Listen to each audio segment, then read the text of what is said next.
эч кандай жерде бизде репрессия да. Ким тараптан бул? Бийлик тараптан.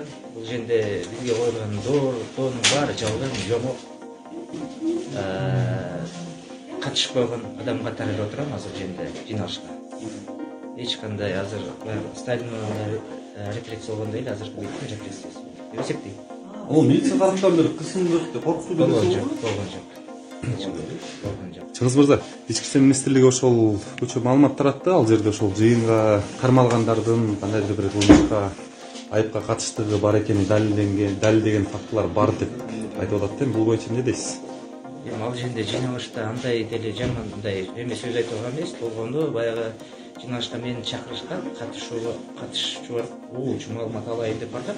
Ал жерде турганда президентке кайрылабыз, жогорку кайрылабыз, мыйзамдуу деп эле таркап кеткен эртеге чыгыпчы.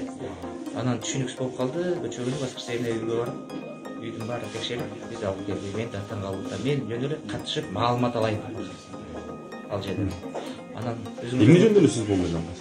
Ал жерде кемпирабад боюнча жыйын болуп, ошо кемпирабад то есть президентке бербеңиз деп кайрылабыз деп.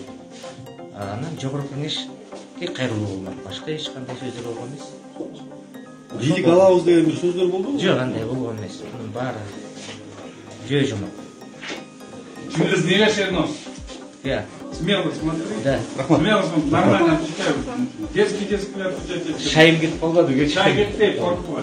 Жок, корккон жок. Репрессия. Радан жарда бир кофейшник болду.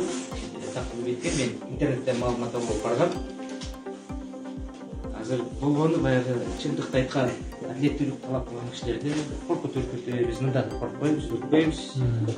Жерибиз, мамлекетибиз үчүн дайыма даярбыз, чындык, адилеттүүлүктү тайбайбыз.